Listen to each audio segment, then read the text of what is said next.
A los 68 años, pensé que conocía a mi esposo. Después de 45 años de matrimonio, pensé que no había secretos entre nosotros, pero estaba equivocada, terriblemente equivocada. Mi nombre es Elena, tengo 71 años, y durante 3 años mi esposo me drogaba cada noche, sistemáticamente, calculadamente, sin que yo lo supiera. Mientras yo dormía profundamente, drogada, él hacía cosas que descubrí por accidente, y cuando finalmente entendí la verdad, me di cuenta de algo aterrador. Si no lo hubiera descubierto, probablemente estaría muerta ahora, o peor.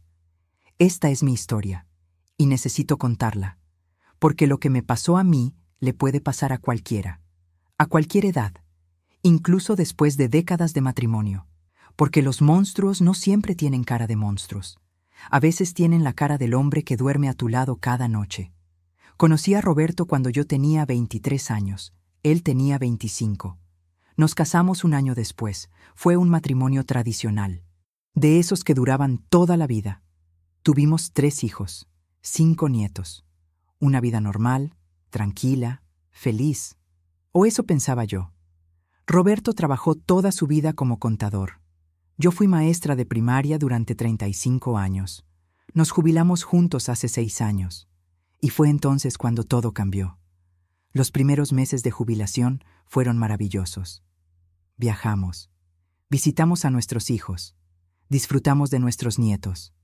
Teníamos tiempo para nosotros por primera vez en décadas. Pero luego, Roberto empezó a cambiar.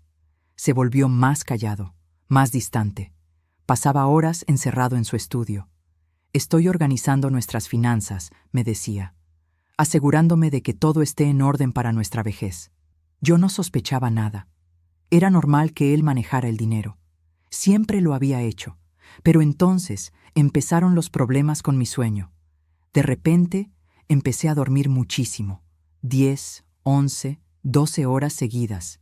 Y aún así despertaba exhausta, confundida, desorientada. Es la edad, me decía Roberto. Los viejos necesitamos más descanso. Y yo le creía, porque tenía 68 años. Era normal sentirse más cansada, ¿no? Pero el cansancio era extremo. Había días donde apenas podía mantenerme despierta. Me quedaba dormida viendo televisión, en medio de conversaciones, incluso mientras cocinaba. Mis hijos empezaron a preocuparse. Mamá, ¿estás bien? Te ves muy cansada últimamente. Estoy bien, solo vieja, bromeaba. Pero no estaba bien. Y no era solo la edad. Empecé a tener lagunas de memoria, cosas que supuestamente había hecho y no recordaba. Roberto me decía, ¿no te acuerdas que ayer fuimos al banco? Y yo no me acordaba. Elena, firmaste unos documentos. El notario estaba ahí. Pero yo no tenía ningún recuerdo de eso. Era aterrador. Pensé que tenía Alzheimer, demencia senil. Fui al médico llorando. Doctor, estoy perdiendo la memoria. No recuerdo cosas que supuestamente hice hace un día. Me hicieron todos los estudios, análisis cognitivos, resonancias, todo. Y todo salió normal. Señora Elena, usted no tiene Alzheimer ni demencia. Su cerebro está bien para su edad. Entonces, ¿por qué no recuerdo cosas? El doctor se encogió de hombros. A veces la edad nos juega malas pasadas. Tal vez está bajo estrés. Pero yo sabía que algo no estaba bien. Algo más estaba pasando. Solo que no sabía qué. Una noche me desperté a las 3 de la mañana. Algo raro, porque normalmente dormía como piedra. Roberto no estaba en la cama. Escuché ruidos en la planta baja. Bajé sigilosamente. Y lo vi en su estudio, con la computadora encendida, mirando documentos, nuestros documentos financieros, escrituras de la casa, pólizas de seguro, mi testamento. ¿Roberto? ¿Qué haces despierto a esta hora? Él se sobresaltó, cerró la computadora rápidamente. Nada, amor, solo no podía dormir, vuelve a la cama. Pero vi algo en sus ojos, pánico, como si lo hubiera descubierto haciendo algo malo. Volví a la cama confundida, y a la mañana siguiente no recordaba casi nada de eso. Solo fragmentos borrosos, como un sueño. Fue mi nieta quien finalmente me abrió los ojos. Ella tiene 19 años. Estudia farmacia. Vino a visitarnos un fin de semana. Y notó algo extraño. Abuela, ¿por qué duermes tanto? Son las 11 de la mañana y apenas te estás levantando. No sé, mi amor. Últimamente estoy muy cansada. ¿Y tomas algún medicamento nuevo? No. Bueno, Roberto me da unas vitaminas todas las noches. Dice que me van a dar energía. Mi nieta frunció el ceño. ¿Vitaminas? ¿Puedo verlas?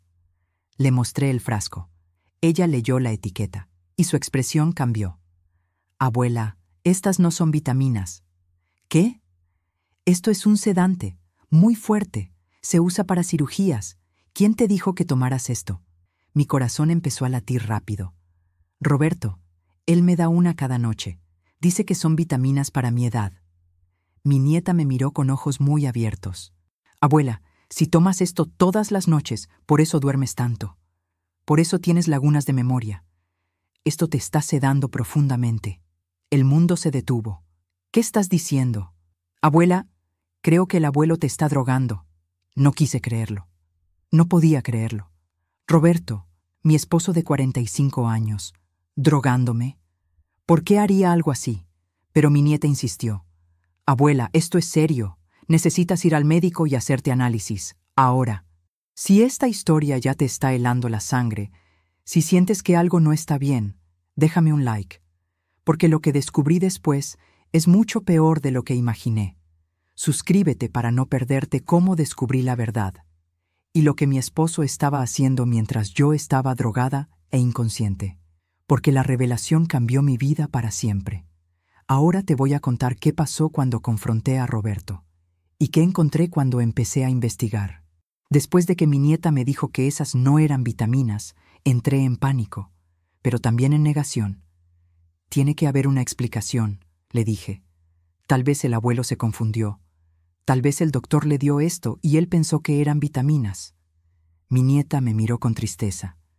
Abuela, este medicamento tiene que ser recetado. No se consigue así como así. Y la dosis que te está dando es muy alta, peligrosamente alta para alguien de tu edad. Me senté en la cama con las piernas temblando.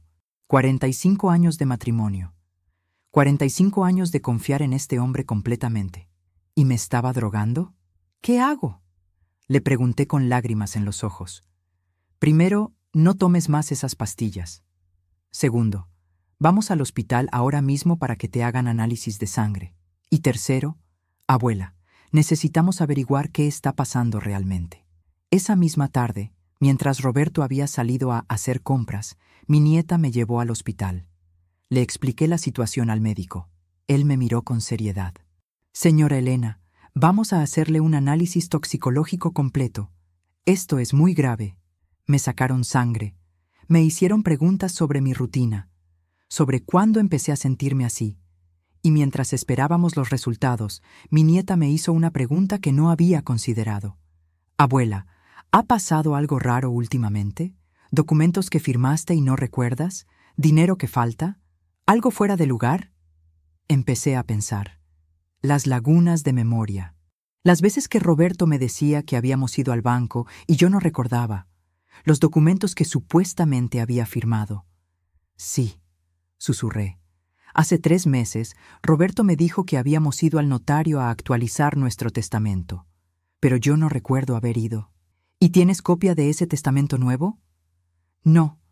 Roberto dijo que él se encargaba de guardarlo en su estudio. Mi nieta y yo nos miramos. Abuela, cuando volvamos a casa, necesitamos revisar ese estudio. Los resultados del análisis llegaron 2 horas después. El doctor entró con expresión grave. Señora Elena, tiene niveles muy altos de benzodiazepinas en su sangre. Este medicamento, en las dosis que usted ha estado tomando, la mantiene en un estado de sedación profunda.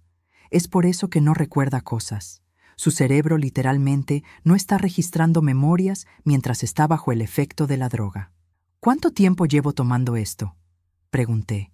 Por los niveles acumulados en su sistema, yo diría que meses, tal vez más de 1 año. Sentí náuseas. 1 año. Mi esposo me había estado drogando durante 1 año. ¿Por qué? Doctor, ¿esto es peligroso? preguntó mi nieta. A su edad, extremadamente peligroso. Podría causar falla orgánica, paro respiratorio durante el sueño o deterioro cognitivo permanente. Señora Elena, usted ha tenido mucha suerte. Suerte. No me sentía afortunada. Me sentía traicionada, aterrorizada y furiosa. ¿Qué debo hacer?, le pregunté al doctor. Primero, no tome más de ese medicamento. Segundo, necesita reportar esto a las autoridades. Esto es un crimen. Y tercero, no debe estar sola con la persona que le está dando esto.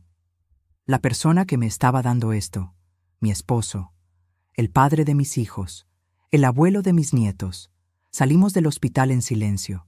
Mi nieta conducía mientras yo miraba por la ventana, procesando, intentando entender. Abuela, no puedes volver a esa casa sola, me dijo. ¿A dónde más voy a ir? A mi casa, o llamamos a mis padres, pero no vuelves ahí sola. Negué con la cabeza. Necesito saber qué está pasando. Necesito saber por qué lo hizo. Y necesito ver qué hay en ese estudio. Entonces vamos juntas. Yo me quedo contigo. Cuando llegamos a casa, el carro de Roberto no estaba. Todavía no había regresado. Era mi oportunidad. Entramos directamente a su estudio. La puerta estaba cerrada con llave, pero yo sabía dónde guardaba la llave de repuesto.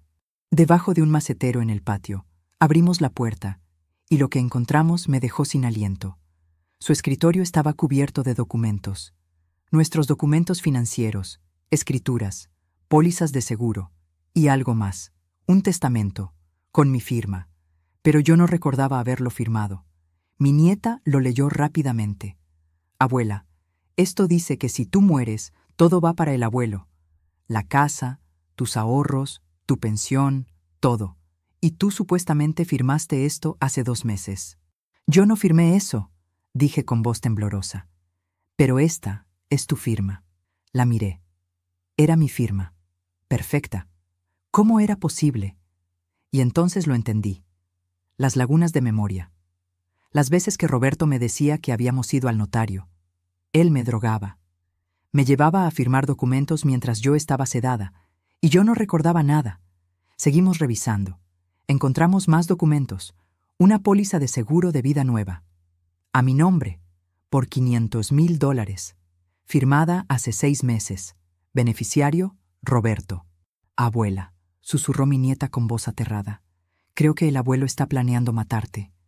Las palabras quedaron flotando en el aire. Matarme.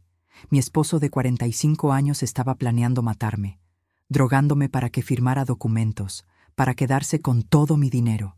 Y luego, ¿qué? ¿Una sobredosis accidental? ¿Un problema cardíaco natural en una mujer de 68 años? Nadie sospecharía. Seguimos buscando. En el fondo de un cajón encontramos un cuaderno. Lo abrí con manos temblorosas. Era un registro. Fechas, dosis. 15 de marzo, 2 miligramos antes de dormir. Firmó documentos bancarios sin recordar. 22 de abril, 3 miligramos. Notario vino a casa. Firmó testamento. Muy sedada. Funcionó perfecto. 10 de mayo, 2.5 miligramos. Demasiado alerta. Sospechó algo. Reducir dosis. Era un diario detallado, de cómo me había estado drogando durante 1 año y medio, de cada documento que me hizo firmar, de cada paso de su plan. Mi nieta lloraba leyéndolo. Abuela, tenemos que llamar a la policía. Ahora. Espera, dije, porque había algo más en ese cajón. Un sobre. Lo abrí. Dentro había fotos. Fotos de una mujer joven, tal vez de 35 años, con Roberto, abrazados, besándose, en restaurantes, en hoteles, en viajes que él supuestamente hizo solo para visitar a viejos amigos. Tiene una amante, susurré. Todo empezó a tener sentido. Roberto quería deshacerse de mí, para quedarse con mi dinero y estar con ella, pero no quería un divorcio, porque en un divorcio tendríamos que dividir todo. Y él perdería la casa, que estaba a mi nombre, la herencia que recibí de mis padres, mi pensión, pero si yo moría, él se quedaba con todo, y ella. En ese momento, escuchamos la puerta principal abrirse. Roberto había llegado. «¿Elena, estás en casa?», gritó. Mi nieta y yo nos miramos con pánico.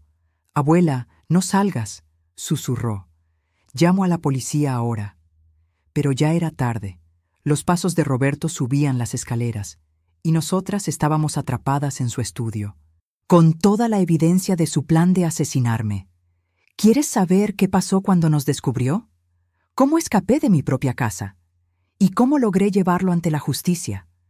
Porque lo que viene ahora es el momento más peligroso de toda esta historia. Ahora te voy a contar cómo enfrenté al hombre que intentó matarme y cómo sobreviví a la noche más aterradora de mi vida. Los pasos de Roberto se acercaban por el pasillo. Mi nieta ya tenía el teléfono en la mano marcando 911. Pero sabíamos que no llegarían a tiempo. Estábamos atrapadas en su estudio, con toda la evidencia de su plan, con el cuaderno donde documentaba cómo me drogaba, con las fotos de su amante, con los documentos falsificados. «¿Elena?». Su voz sonaba más cerca, y entonces la puerta del estudio se abrió. Roberto nos vio ahí, a las 2, rodeadas de sus documentos, con el cuaderno en mis manos. Su expresión cambió, de sorpresa a algo mucho más oscuro. Miedo, pero también rabia. «¿Qué están haciendo aquí?», preguntó con voz fría. Mi nieta se puso delante de mí. «Aléjate, abuelo, ya llamamos a la policía». Él miró el teléfono en su mano, luego me miró a mí. «Elena, puedo explicarlo todo». «¿Explicar qué?». Mi voz salió más fuerte de lo que esperaba. «¿Explicar que me has estado drogando durante 1 año y medio? ¿Explicar que me hiciste firmar documentos mientras estaba sedada? ¿Explicar que tienes una amante y planeabas matarme para quedarte con mi dinero?». Roberto palideció. «No es lo que piensas». «Leí tu cuaderno», grité sosteniendo el registro. «Cada fecha, cada dosis, cada documento que me hiciste firmar, está todo aquí, en tu propia letra». Él cerró la puerta detrás de él, y ese gesto me aterró, porque ahora estábamos encerradas con él. «Elena, escúchame», dijo con voz más suave, esa voz que usaba cuando intentaba calmarme. «Sé que se ve mal, pero lo hice por nosotros, por nuestro futuro». «¿Nuestro futuro?». Reí con amargura. «Tienes una amante. Estás planeando matarme». «No iba a matarte», dijo rápidamente. Solo necesitaba que firmaras algunos documentos para proteger nuestras finanzas, pero tú te negabas a hacerlo cuando estabas despierta. ¿Así que me drogaste?». Terminé la frase. «¿Durante meses? ¿Poniéndome en riesgo de morir? ¿Haciéndome pensar que tenía demencia?». Su máscara comenzó a caer. «Tú no entiendes nada. He trabajado toda mi vida, 45 años cuidándote. Y la casa está a tu nombre. El dinero de tus padres es tuyo. Si nos divorciamos pierdo todo. No es justo». «¿Y matarme es justo?». «Yo no iba a matarte», gritó. Pero yo vi algo en sus ojos. Vi la mentira. Porque sí iba a hacerlo. Tal vez no inmediatamente, pero eventualmente. Una dosis demasiado alta por accidente. Un problema cardíaco en una mujer mayor, naturalmente. Y él se quedaría con todo. Mi nieta habló con voz temblorosa. «La policía ya viene, abuelo. En 5 minutos estarán aquí. Así que es mejor que salgas de este cuarto y nos dejes ir». Roberto nos miró a ambas, calculando, y por un momento pensé que nos dejaría salir, pero entonces cerró la puerta con llave. Desde adentro. «No pueden llamar a la policía», dijo. «Esto se puede resolver entre nosotros, en familia». «Abre la puerta», le ordené. «No hasta que me devuelvas esos documentos y ese cuaderno». «Nunca». Su expresión se endureció. «Elena, no me obligues a hacer algo que no quiero hacer». ¿Algo que no quería hacer? ¿Como drogarme durante 1 año y medio? ¿Como planear mi muerte? Mi nieta gritó por el teléfono. «Estamos encerradas. Mi abuelo nos tiene atrapadas. ¡Apúrense!». Roberto se acercó a ella intentando quitarle el teléfono, pero yo me interpuse. «¡No la toques!». Me empujó, con fuerza. Caí al suelo, y en ese momento algo se rompió dentro de mí. No era miedo, era rabia pura. Rabia de 45 años de confiar en este hombre, de haber sacrificado todo por nuestra familia, y ser pagada con traición, con abuso, con un plan para asesinarme. Me levanté. «Vas a abrir esa puerta», le dije con voz firme, «o te juro que voy a gritar hasta que todos los vecinos vengan, y voy a contarles a todos lo que hiciste». «Nadie te va a creer», dijo con desprecio. Una vieja confundida con demencia haciendo acusaciones locas contra su esposo devoto. «Tengo el cuaderno, tengo las fotos, tengo el análisis toxicológico del hospital, y tengo testigos», señalé a mi nieta. «Te van a creer». Escuchamos sirenas a lo lejos. Roberto las escuchó también, y supe que tenía que tomar una decisión, dejar que la policía lo arrestara, o... Miró hacia la ventana. Estábamos en el segundo piso. «No lo hagas», le dije adivinando sus pensamientos. Pero ya era tarde. Abrió la ventana. «Roberto, vas a matarte. Prefiero eso a ir a prisión», dijo, y saltó. Mi nieta gritó. Corrimos a la ventana. Él estaba en el suelo, agarrándose la pierna, gritando de dolor. No había muerto, pero tampoco podía correr. Las sirenas llegaron segundos después. 3 patrullas, una ambulancia. Mi nieta abrió la puerta del estudio que Roberto había cerrado con llave, y bajamos corriendo. Los policías ya estaban en el jardín, con Roberto esposado en el suelo. «¡Esa es mi abuela!», gritó mi nieta. «Él la estaba drogando. Tenemos evidencia». Un oficial se acercó a mí. «Señora, ¿está usted bien?». No estaba bien, pero estaba viva, y eso era lo que importaba. Les entregué todo: el cuaderno, los documentos, las fotos, los resultados del hospital. Los oficiales lo revisaron todo, y miraron a Roberto con disgusto. «Señor, queda arrestado por intento de homicidio, fraude y abuso doméstico agravado», dijo uno de ellos. Roberto intentó protestar. «Esto es un malentendido. Ella está confundida. Tiene problemas de memoria». «Sí, porque usted la estaba drogando», respondió el oficial. «Tenemos evidencia escrita, en su propia letra, documentando cada dosis que le dio». Se lo llevaron, gritando, protestando, culpándome a mí, como si yo fuera la culpable de su arresto, y no él, el culpable de intentar asesinarme. Me senté en los escalones de mi casa, temblando, procesando lo que acababa de pasar. Mi nieta se sentó a mi lado y me abrazó. «Abuela, estás a salvo ahora. Ya no puede lastimarte». Pero sabía que el daño ya estaba hecho. 45 años de matrimonio, destruidos. Mi confianza en las personas, destrozada. Y mi vida nunca volvería a ser la misma. Si sientes rabia, si sientes impotencia, si no puedes creer que esto sea real, déjame un like. Y suscríbete, porque lo que viene ahora es el proceso legal. Cómo descubrí la verdad completa sobre su amante. Y cómo me enfrenté a toda mi familia que no me creyó. Ahora te voy a contar qué pasó en los días siguientes. Y cómo descubrí que esto era mucho peor de lo que imaginaba. Esa noche me quedé en casa de mi nieta. No podía volver a mi propia casa, el lugar donde había vivido durante 40 años, porque ahora era una escena del crimen.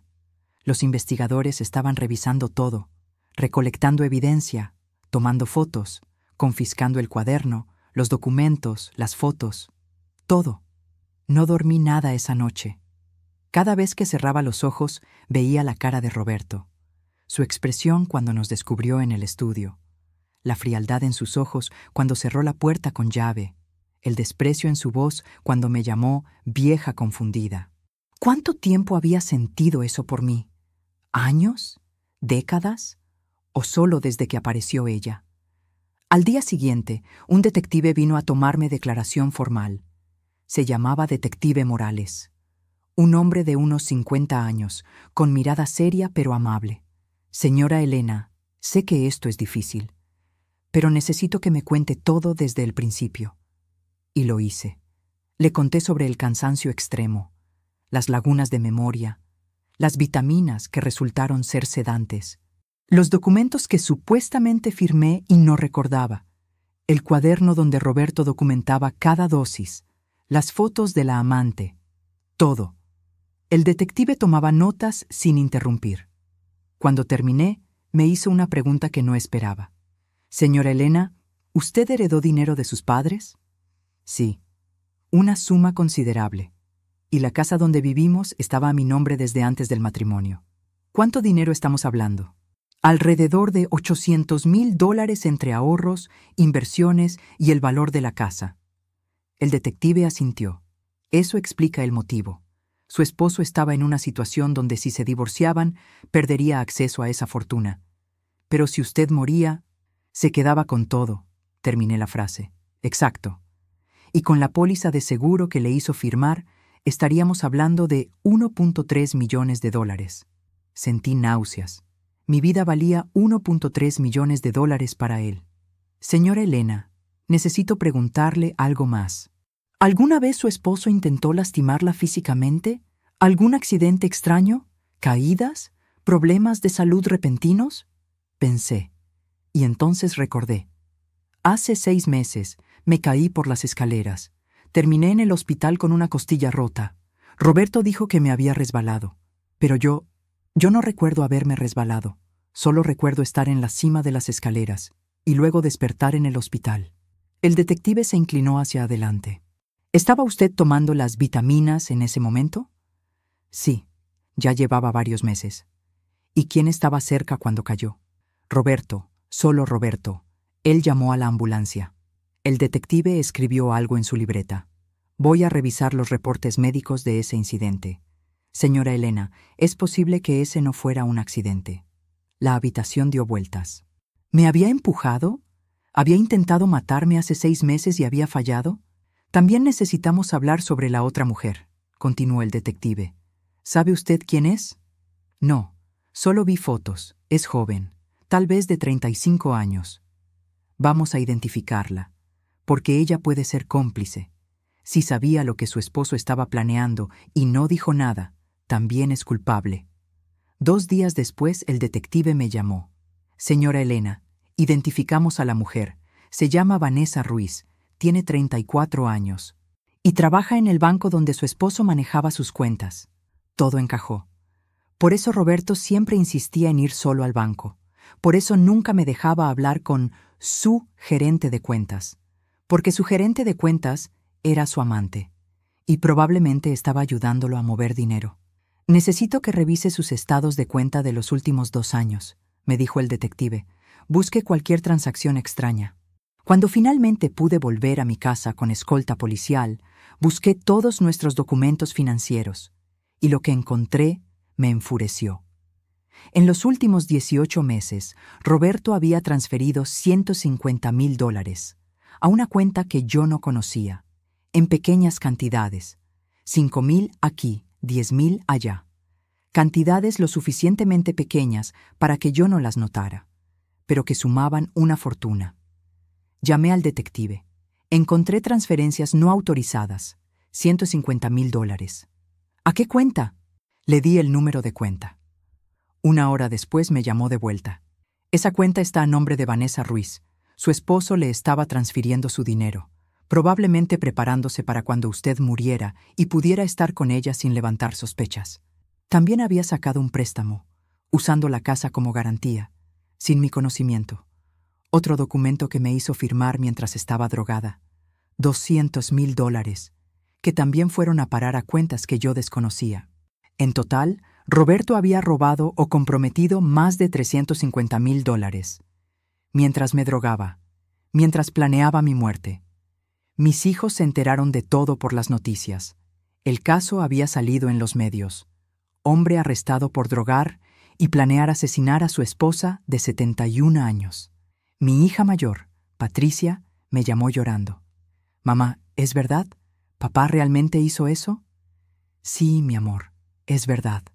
No puedo creerlo. Es papá, nuestro padre. Lo sé. Yo tampoco puedo creerlo, pero tengo las pruebas.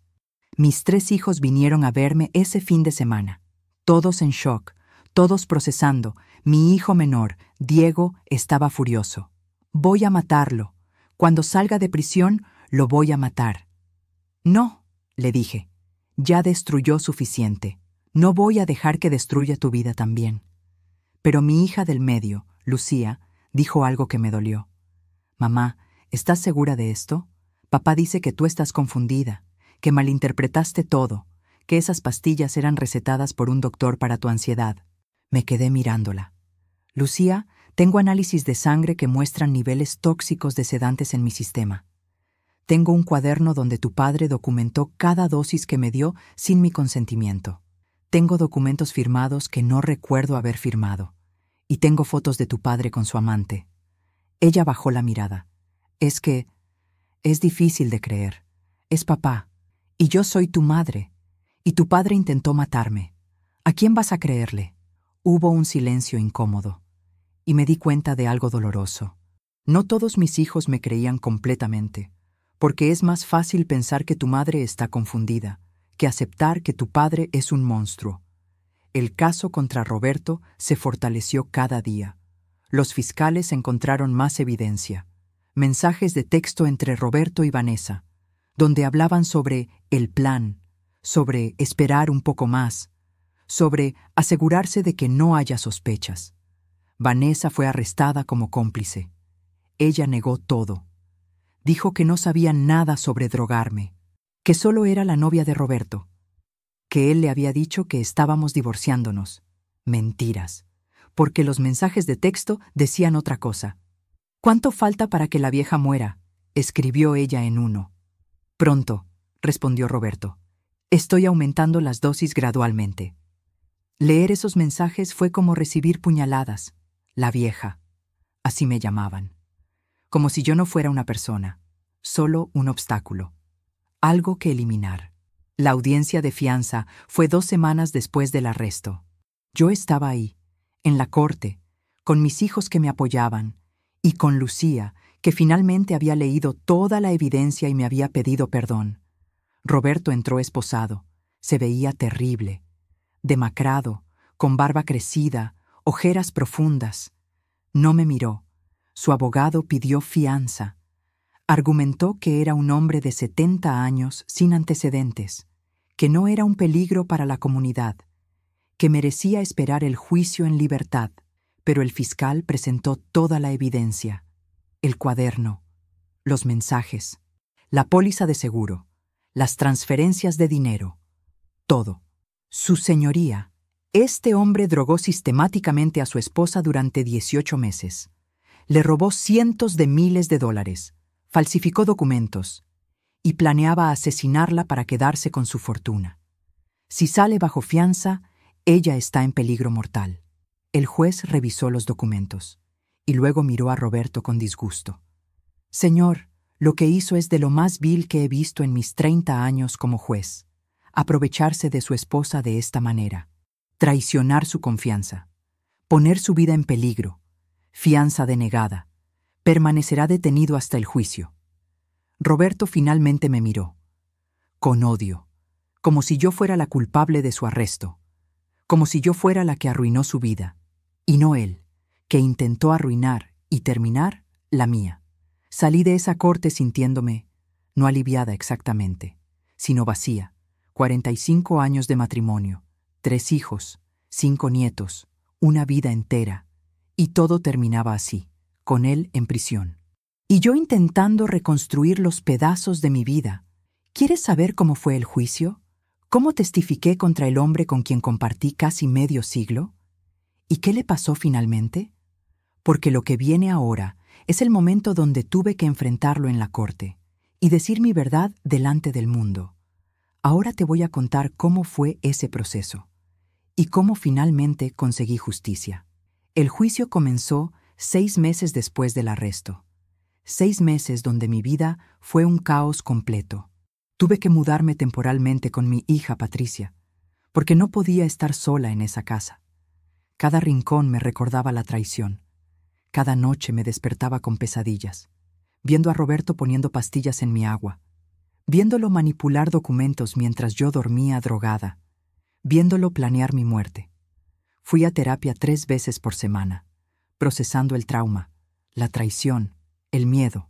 «Señora Elena», me dijo mi terapeuta, «usted sobrevivió a un intento de asesinato premeditado de alguien en quien confiaba completamente. Eso es un trauma profundo. Va a necesitar tiempo para sanar». Pero no tenía mucho tiempo para sanar, porque tenía que prepararme para testificar. El día del juicio llegó. La sala estaba llena. Prensa, familia, curiosos. Mis 3 hijos estaban ahí, apoyándome. Mis nietos también. Todos menos uno. Mi nieto mayor, el hijo de Lucía, de 16 años, había decidido apoyar a su abuelo. No creo que el abuelo hiciera eso, me había dicho. Creo que estás exagerando. Esas palabras dolieron, pero entendí. Es difícil para un adolescente aceptar que su abuelo es un criminal. Roberto entró esposado. Había perdido peso. Se veía viejo, frágil. Nada como el hombre que conocí hace 45 años. O tal vez siempre fue así. Y yo solo no quise verlo. Su abogado era caro. Uno de los mejores de la ciudad. Pagado con dinero que él había robado de nuestras cuentas. Mi dinero. La estrategia de la defensa era simple. Yo estaba senil, confundida, malinterpretando acciones inocentes. Las pastillas eran recetadas legítimamente para mi ansiedad. Los documentos los firmé voluntariamente. Y Vanessa era solo una amiga. Mentiras sobre mentiras. El fiscal, el doctor Herrera, un hombre de unos 55 años, abrió el caso con fuerza. Damas y caballeros del jurado, este caso es sobre traición. Sobre un hombre que durante 18 meses drogó sistemáticamente a su esposa de 71 años. No para ayudarla, sino para incapacitarla, para robarle, para manipularla y finalmente para matarla y quedarse con su fortuna. Presentó el cuaderno, proyectado en una pantalla grande para que todos lo vieran. Cada página, cada fecha, cada dosis documentada. Este no es el diario de un esposo preocupado, continuó el fiscal. Es el registro de un criminal calculador. Miren la letra. Clara, precisa. Dosis aumentada a 3 mg. Objetivo, que firme testamento. Esto es premeditación pura. Luego mostró los análisis toxicológicos. La señora Elena tenía niveles de benzodiazepinas suficientes para sedar a un hombre de 100 kilos, y ella pesa apenas 55 kilos. Estos niveles eran peligrosamente altos. Podían haberla matado. Mostró los documentos, el testamento falsificado, la póliza de seguro, las transferencias bancarias. Y todo esto, dijo señalando a Roberto, lo hizo este hombre. El hombre que juró amarla y protegerla hasta que la muerte los separara. Bueno, la muerte casi los separó, porque él estaba planeándola. La defensa argumentó que todo era un malentendido, que las pastillas eran legítimas, que yo había aceptado tomarlas, que mi memoria estaba fallando por la edad. Pero no tenían respuesta para el cuaderno, no tenían respuesta para los mensajes con Vanessa, no tenían respuesta para las transferencias de dinero no autorizadas. El primer testigo fue mi nieta, la que me había salvado la vida. Testificó sobre cómo encontró las pastillas, sobre cómo me llevó al hospital, sobre lo que encontramos en el estudio. Mi abuelo nos encerró en ese cuarto, dijo con lágrimas, y cuando escuchamos las sirenas, saltó por la ventana intentando escapar. Esa no es la acción de un hombre inocente. Luego testificó el médico que me atendió en el hospital. Los niveles de sedantes en su sangre eran extremadamente altos, peligrosamente altos. A su edad, esos niveles podían causar paro respiratorio, falla orgánica o deterioro cognitivo irreversible. Tuvo mucha suerte de sobrevivir, testificó el detective Morales. Explicó la investigación. Cómo encontraron las fotos de Vanessa, los mensajes de texto, las cuentas bancarias secretas. Este fue un plan elaborado que duró años, explicó. El señor Roberto comenzó su relación con la señora Vanessa hace 3 años. 6 meses después, comenzó a transferir dinero a cuentas que la señora Elena desconocía. Y hace 18 meses comenzó a drogarla. Todo estaba coordinado. Luego fue mi turno. Me llamaron al estrado. Caminé con piernas temblorosas. Puse mi mano sobre la Biblia. ¿Jura decir la verdad, toda la verdad y nada más que la verdad? Lo juro. Me senté. Y por primera vez en meses miré directamente a Roberto. Él apartó la mirada. El fiscal comenzó. Señora Elena, ¿puede decirnos cuánto tiempo estuvo casada con el acusado? 45 años.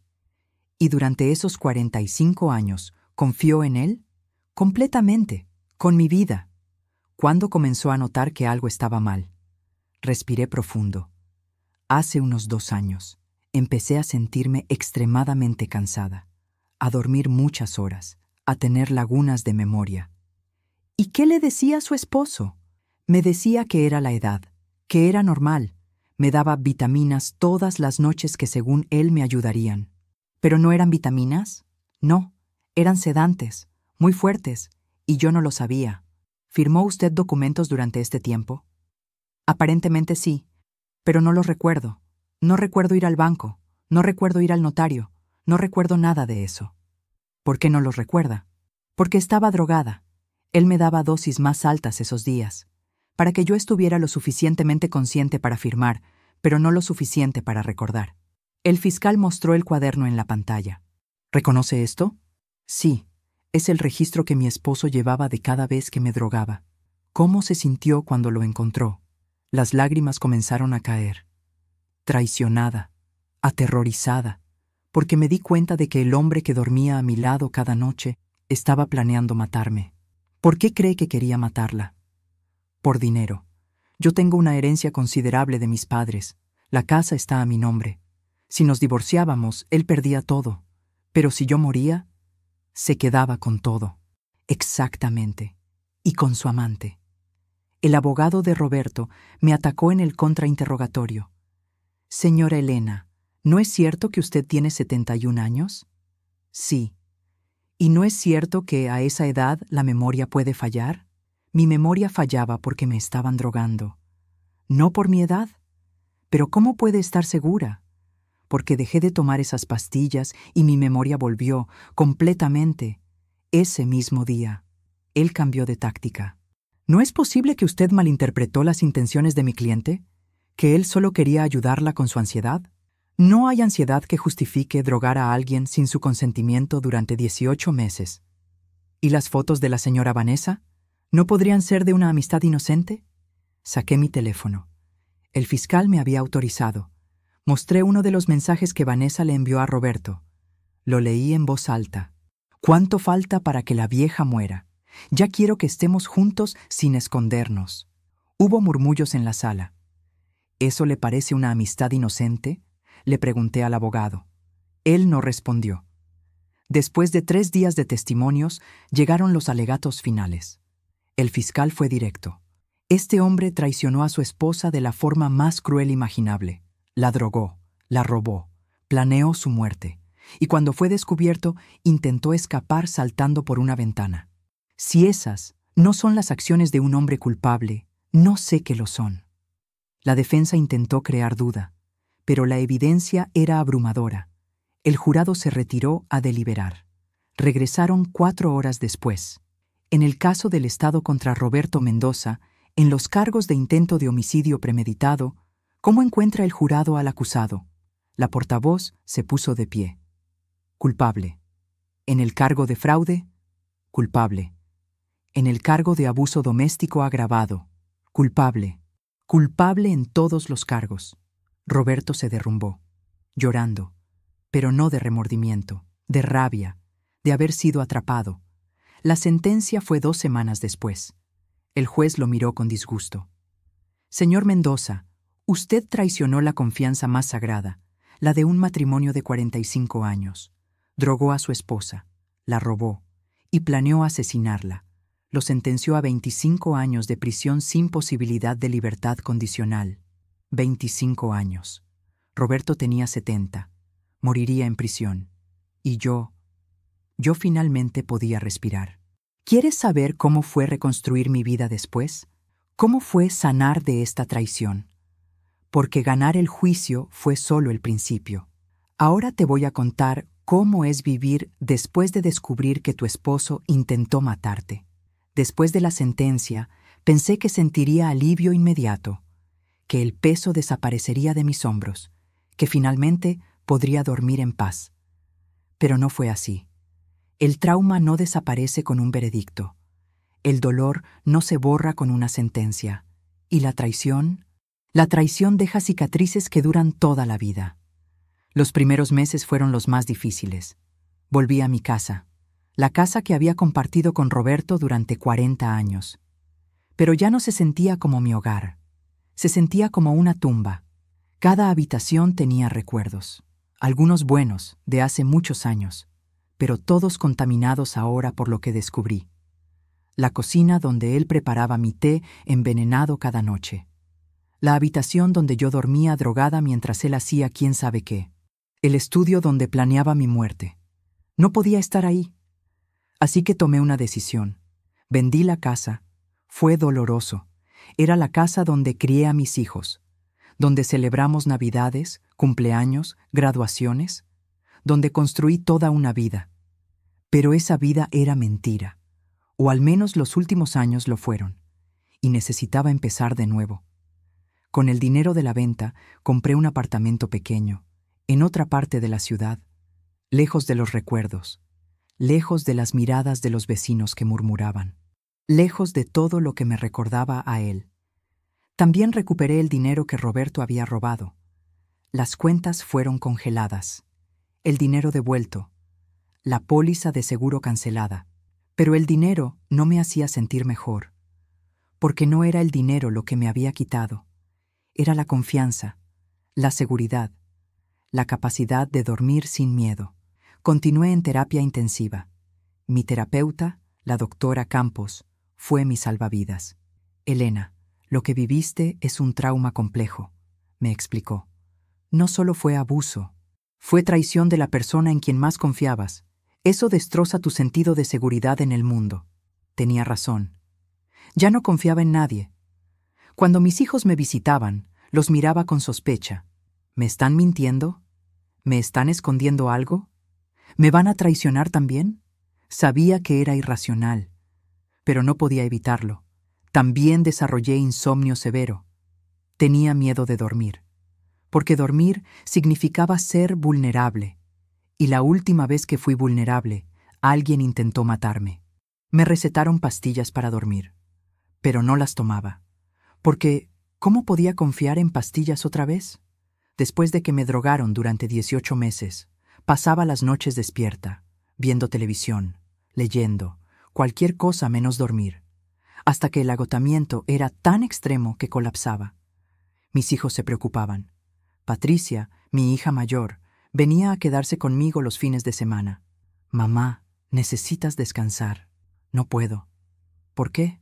Porque cada vez que cierro los ojos, lo veo. Veo a tu padre poniendo pastillas en mi agua. Veo su cara cuando nos descubrió en el estudio. Me quebré. Ella me abrazó mientras lloraba. Mamá, él ya no puede lastimarte. Está en prisión. Para siempre.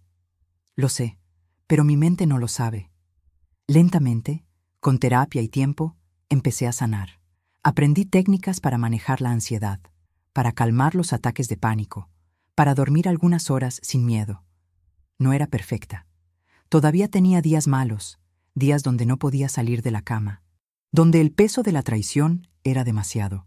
Pero también empecé a tener días buenos, días donde podía sonreír, donde podía disfrutar de mis nietos, donde podía sentir algo parecido a la paz. Vanessa, la amante de Roberto, también fue sentenciada, como cómplice.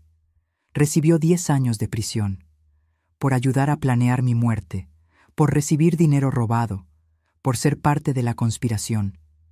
Cuando la sentenciaron, me miró, con odio, como si yo fuera la culpable de arruinar su vida, como si yo fuera el problema, y no ella, que tuvo una relación con un hombre casado y ayudó a planear el asesinato de su esposa. No sentí satisfacción viendo su sentencia, solo vacío, porque ninguna sentencia me devolvería lo que perdí. Los años que viví con miedo, la confianza que me robaron, la vida que pensé que tenía. Mi relación con mis hijos cambió. Patricia y Diego me apoyaron incondicionalmente desde el principio, pero Lucía tardó más en procesar. Mamá, lo siento, me dijo un día llorando. Siento haber dudado de ti.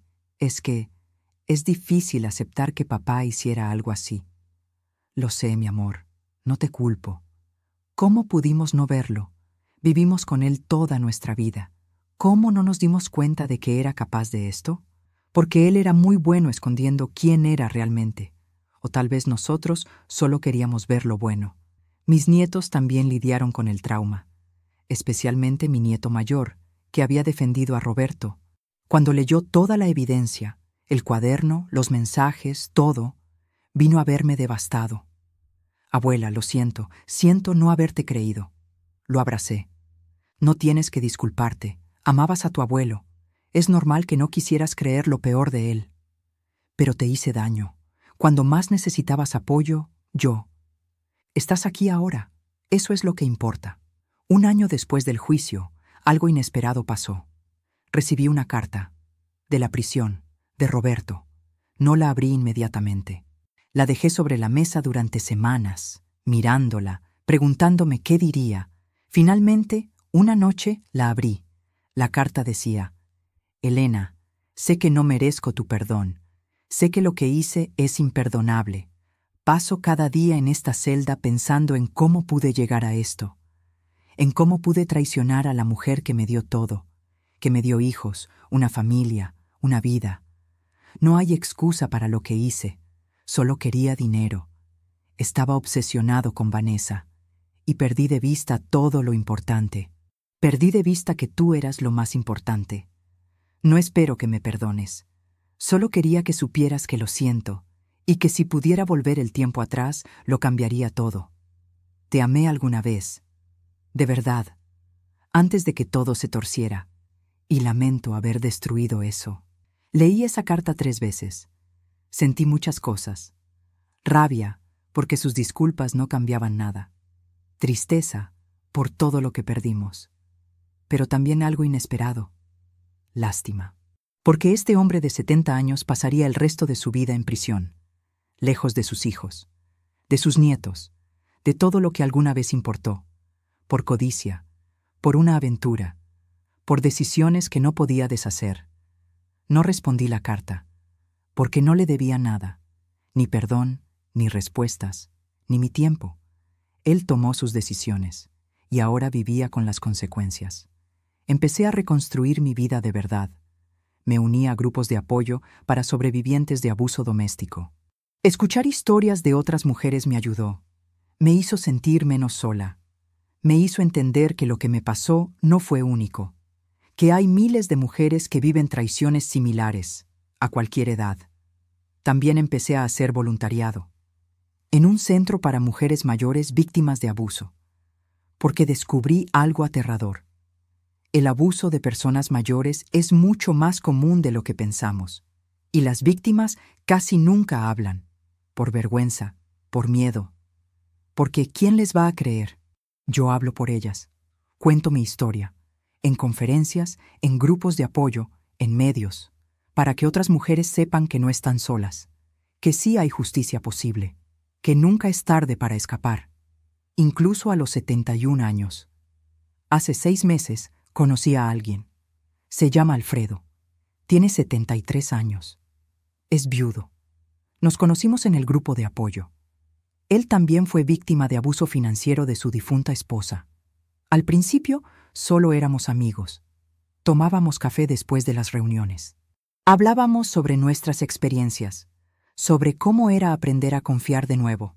Y lentamente, sin presión, algo creció entre nosotros. No es romance de película. No es pasión juvenil. Es algo mejor. Es compañía, comprensión, respeto. Alguien que entiende por qué tengo días malos, por qué a veces necesito espacio, por qué la confianza no viene fácil y que nunca me presiona. Solo está ahí, y eso es todo lo que necesito. Si esta historia te ha tocado, si conoces a alguien mayor que podría estar en peligro, suscríbete, porque necesitamos hablar más sobre el abuso a personas mayores. Necesitamos proteger a los más vulnerables. Y necesitamos creer cuando hablan. Ahora voy a contarte mi reflexión final, lo que aprendí, y el mensaje que quiero dejar al mundo. Han pasado 3 años desde el día que descubrí la verdad. 3 años desde que mi nieta encontró esas pastillas. 3 años desde que mi vida explotó. Y hoy, a mis 71 años, puedo decir algo que nunca pensé que diría. Estoy bien. No perfecta, no sin cicatrices, pero bien, viva, libre y en paz. Mi nombre es Elena. Tengo 71 años. Mi esposo me drogó durante 18 meses para robarme y eventualmente matarme. Y yo sobreviví para contarlo.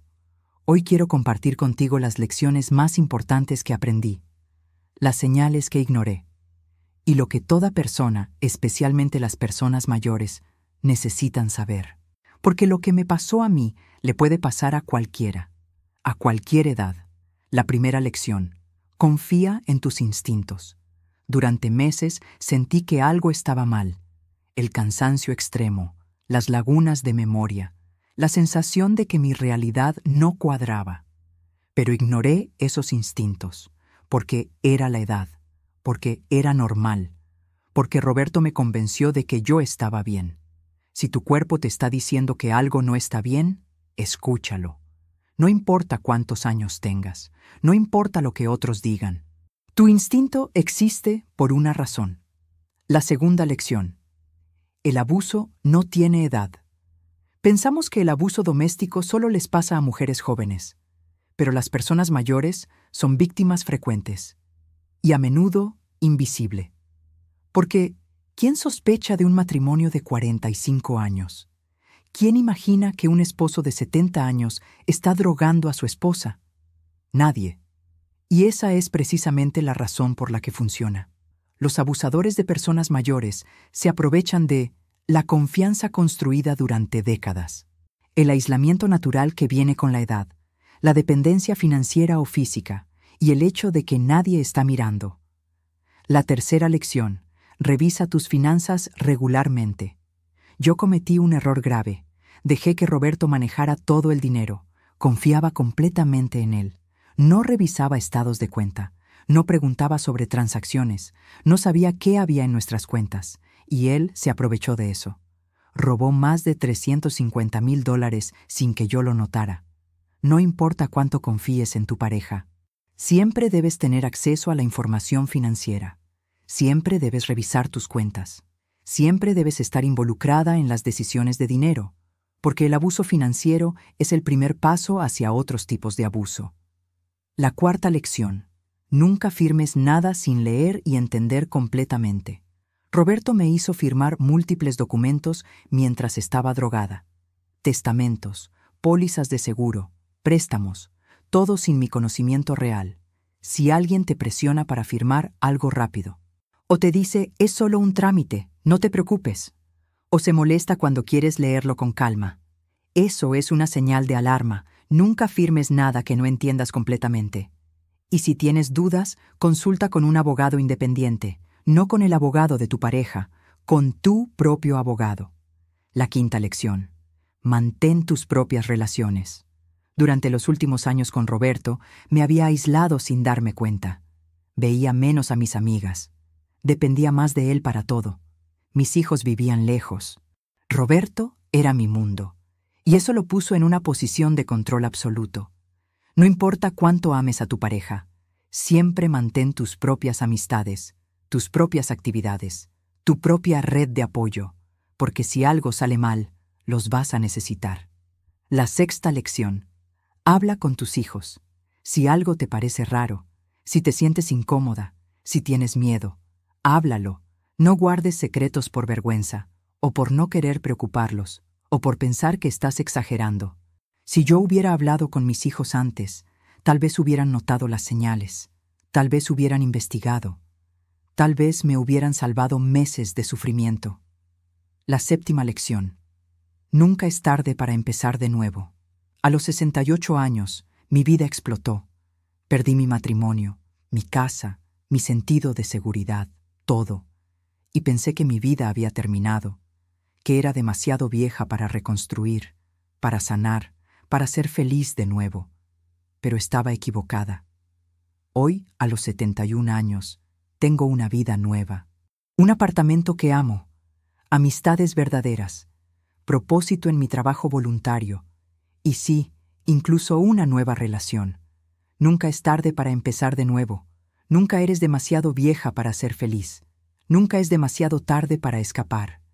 Roberto cumple 25 años de prisión. Tiene 73 años ahora. Probablemente morirá ahí. Y aunque no me alegro de su sufrimiento, tampoco lo lamento. Él eligió ese camino. Yo elegí el mío. Y mi camino es de sanación, no de venganza. Vanessa saldrá en 7 años. Todavía joven, con tiempo para reconstruir su vida. Espero que aprenda. Que entienda el daño que causó. Pero eso ya no me concierne. Mis hijos están bien. Procesaron el trauma. Aceptaron que su padre no era quien pensaban. Y me apoyan incondicionalmente. Mis nietos también sanaron. Y ahora son mis mayores defensores. Hablan abiertamente sobre lo que pasó. Sobre la importancia de cuidar a los abuelos. De estar atentos a señales de abuso. Me hacen sentir orgullosa. Hoy vivo cada día con gratitud. Gratitud por mi nieta que me salvó, por los doctores que me creyeron, por la justicia que funcionó, por la vida que todavía tengo, porque pude haber muerto, fácilmente, una dosis demasiado alta, una caída accidental más, un problema cardíaco natural, y nadie habría sospechado. Solo hubiera sido otra anciana que murió en su sueño, pero no morí. Sobreviví, y ahora uso mi voz para ayudar a otros. Si estás viendo esto y eres una persona mayor que siente que algo no está bien, si te están presionando para firmar documentos, si te sientes confundida o drogada sin explicación, si tu pareja maneja todo el dinero y no te deja ver nada, si te aíslan de tu familia y amigos, por favor, busca ayuda. Llama a servicios de protección al adulto mayor. Habla con tus hijos, con un médico, con un abogado, con alguien de confianza.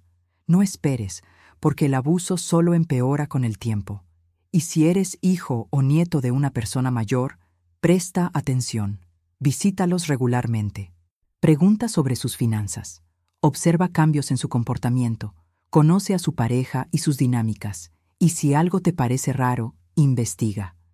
No asumas que todo está bien porque llevan años casados. Yo llevaba 45 años casada, y mi esposo intentó matarme. El tiempo no garantiza nada. Ahora quiero pedirte algo. Si esta historia te impactó, dale like. No por mí, sino por cada persona mayor que está sufriendo en silencio. Para que este mensaje llegue a más gente. Para que más familias estén alertas. Para que más víctimas sepan que no están solas. Suscríbete a este canal porque vamos a seguir compartiendo historias reales. Historias de supervivencia, de justicia, de sanación. Y déjame un comentario. Cuéntame si conoces a alguien que pueda estar en peligro. Si esta historia te hizo pensar en tus padres o abuelos. O simplemente, ¿qué te llevas de esto? Porque esta comunidad es un espacio seguro, donde nos cuidamos unos a otros, donde protegemos a los más vulnerables. Mi nombre es Elena. Tengo 71 años. Sobreviví a un intento de asesinato por parte de mi esposo.